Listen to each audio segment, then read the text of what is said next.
આજે આપણે બનાવીશું આમચૂર પાવડર। તો ફ્રેન્ડ્સ, યુટ્યુબમાં તમે આમચૂર પાવડરની અનેક રેસીપી જોઈ હશે, પણ આજે હું જે આમચૂર પાવડરની રેસીપી તમને બતાવવાની છું ને, એકદમ નાની નાની ટિપ્સ, આમચૂર પાવડર સ્ટોર કઈ રીતે કરવાનો અને આખું વરસ આમચૂર પાવડર એકદમ સફેદ દૂધ જેવો કઈ રીતે રહે, એ બધી જ ટિપ્સ તમારી સાથે શેર કરીશ। તો વિડીયો બિલકુલ સ્કીપ કર્યા વગર જોજો, અને વિડીયો પસંદ આવે તો વિડીયોને લાઇક, શેર અને સબસ્ક્રાઇબ કરી પાસે રહેલું બેલ પ્રેસ કરો, જેથી આવનારા નવા વિડીયો સૌથી પહેલા આપને મળે।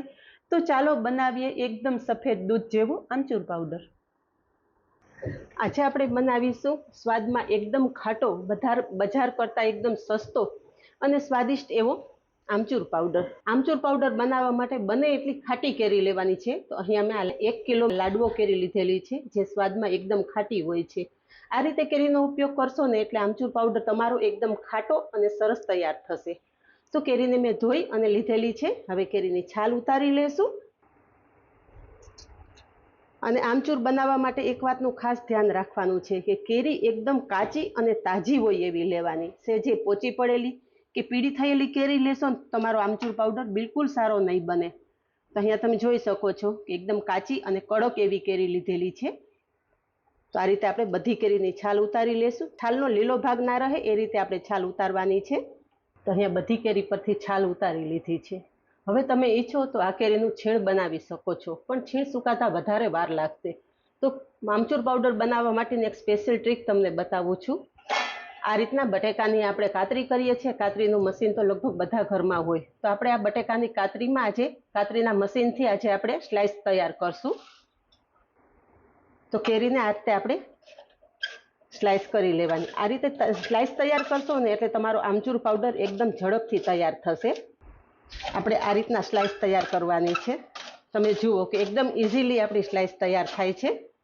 આ રીતના સ્લાઇસ તૈયાર કરતું જવાનું, અને તરત જ આપણે જેવી રીતે બટેકાની કાતરી કરીએ છીએ ને એવી રીતે તૈયાર કરેલી સ્લાઇસ આપણે પાણીમાં નાખતું જવાનું છે।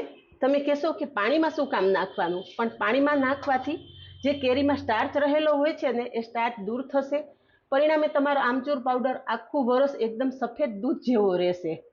આ પ્રોસેસ ખાસ જરૂરી છે। તમે પાણીમાં આ રીતે નાખી દેશો ને, તમે જોશો આપણે બધી કાતરી નાખશું એટલે હું તમને પછી બતાવીશ કે આ પાણીનો કલર ચેન્જ થઈ જશે। તો આ રીતે બધી જ સ્લાઇસ કરી અને હું પાણીમાં ઉમેરી દઉં છું। અહીંયા જુઓ કે બધી જ સ્લાઇસ કરી અને મેં પાણીમાં રાખેલી છે, અને તમે પાણીનો કલર જોઈ શકો છો। આ છે કેરીનું સ્ટાર્ચ। આને હિસાબે જ તમારો આમચૂર પાવડર કાળો પડી જતો હોય છે। વર્ષ દરમિયાન જો તમારે આમચૂર પાવડર સાચવવો હોય ને તો આ પ્રોસેસ ખાસ કરવાની। કેરીની સ્લાઇસને આ રીતે ધોઈ લેવાની। ધોઈ લેશો ને એટલે કેરીમાં રહેલો બધો સ્ટાર્ચ દૂર થઈ જશે અને આમચૂર પાવડર એકદમ સફેદ તૈયાર થશે। હવે આપણે આ સ્લાઇસને પાણીમાંથી કાઢી લેશું। તો અહીંયા મેં કાણાવાળું વાસણ લીધેલું છે। આ રીતે કેરીની સ્લાઇસ બધી આપણે કાણાવાળા વાસણમાં લઈ લેશું, જેથી કેરીમાં રહેલું એક્સ્ટ્રા પાણી નીતરી જાય। આજ સુધી તમે યુટ્યુબ ઉપર આમચૂર પાવડર બનાવવાના ઘણા વિડીયો જોયા હશે, પણ આ પ્રોસેસ તમને કોઈએ પણ નહીં બતાવી હોય। તમે આ રીતે કરશો ને એટલે તમારો આમચૂર પાવડર એકદમ સફેદ દૂધ જેવો થશે। હું તમને મારા ગયા વર્ષનો આમચૂર પાવડર પણ બતાવી દઉં। અહીંયા જુઓ, મારી પાસે ગયા વર્ષનો આમચૂર પાવડર થોડોક જ બચેલો છે, એ પ્લેટમાં કાઢીને તમને બતાવી દઉં। તો તમે જોઈ શકો છો કે એકદમ સફેદ દૂધ જેવો આખું વરસ થયા છતાં પણ આમચૂર પાવડરનો કલર બિલકુલ બદલેલો નથી। તો આ તૈયાર થયેલી કેરીની સ્લાઇસ આપણે એકદમ સરસ કોટનના કપડા પર સૂકવી દેશું। અહીંયા મેં કોટનનો દુપટ્ટો પાથરેલો છે। કોટનના દુપટ્ટા ઉપર આપણે જેવી રીતના બટેકાની કાતરી સૂકવીએ છીએ ને એવી રીતના કાતરીની જેમ જ એકદમ સરસ અલગ અલગથી સૂકવી દેશું।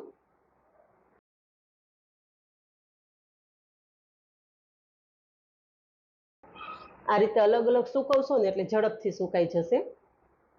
અહીંયા જુઓ કે માત્ર એક જ દિવસમાં કેરીની સ્લાઇસ એકદમ સરસ સુકાઈ ગઈ છે, અને હાથેથી કટ કરતા કટ થઈ જાય છે।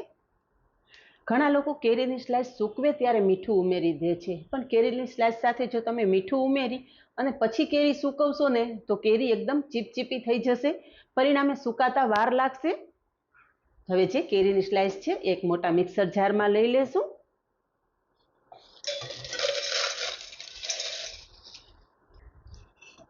અને કેરીની સ્લાઇસ સાથે જ આપણે 1 ચમચી મીઠું ઉમેરી દેશું।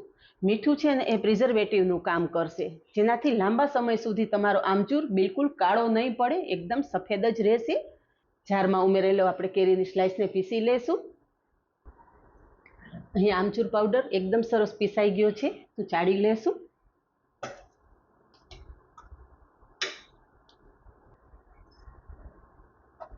તો અહીં આમચૂર પાવડર ચાળી લીધો છે અને તમે જોઈ શકો છો કે એમ 1 ચમચી જેટલો જ વધારાનો આ રીતને મોટો ભાગ નીકળેલો છે. આ ભાગ તમે ફરી પાછો પીસી અને આમચૂર સાથે મિક્સ કરી શકો છો. તો સાઈડ પર રાખી દેશું. અને અહીંયા તમે જુઓ કે એકદમ સફેદ દૂધ જેવો આપણો આમચૂર પાવડર તૈયાર થયેલો છે. થોડી નાની નાની ટિપ્સ ધ્યાનમાં રાખી અને તમે આમચૂર પાવડર બનાવશો તો તમારો આમચૂર પાવડર પણ આવો એકદમ સફેદ દૂધ જેવો તૈયાર થશે. હવે આમચૂર પાવડર સ્ટોર કઈ રીતે કરવો એ પણ તમને જણાવી દઉં. તો કોઈ કાચની આ રીતના સાફ બોટલ લેવાની અને બોટલમાં આમચૂર પાવડર ભરી દેવાનો. તો બધો આમચૂર પાવડર મેં આ રીતે કાચની બોટલમાં ભરી દીધો છે. પણ જો કાચની બોટલમાં તમે એમનેમ જ આમચૂર પાવડર ભરીને રાખશો ને તો થોડા ટાઈમમાં જ આમચૂર પાવડર કાળો પડવા માંડશે. એટલે આમચૂર પાવડર તમે બરણીમાં ભરી લ્યો, પછી આ રીતના એકદમ સરસ પ્રેસ કરી દેવાનું. તમે જે રીતે લાલ મરચું અને હળદર વગેરે મસાલા ભરતા હોય ને એ રીતે આ રીતે એકદમ પ્રેસ કરીને ભરી દેવાનું, જેથી અંદર બિલકુલ હવા નહીં જાય અને લાંબા સમય સુધી આમચૂર પાવડર એકદમ સરસ સફેદ રહેશે. તો અહીંયા તમે જુઓ કે ચમચીની મદદથી આમચૂર પાવડર પ્રેસ કરતા અડધી જ બરણી થઈ છે. આખી બરણી આપણે ભરેલી હતી પણ પ્રેસ કરતા આ રીતે અડધી જ બરણી રહી છે. હવે આમચૂર પાવડરનું ઢાંકણ એકદમ સરસ પેક કરી અને રાખી દેવાનું.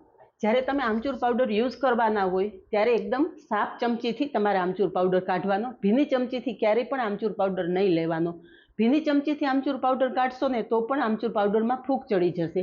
એટલે આવી નાની નાની બાબત ધ્યાનમાં રાખી અને આ રીતે તમે આમચૂર પાવડર બનાવશો તો આખા વર્ષ સુધી સ્ટોર કરી શકશો અને અનેક રેસીપીમાં ઉપયોગમાં લઈ શકશો. તો આ જ રીતે બનાવો અને કમેન્ટમાં જણાવો કે બધી જ નાની નાની ટિપ્સ સાથે આમચૂર પાવડરની રેસીપી કેવી લાગી. આજે બસ આટલું જ. મળીએ નેક્સ્ટ વિડીયોમાં. ત્યાં સુધી બાય. Thank you.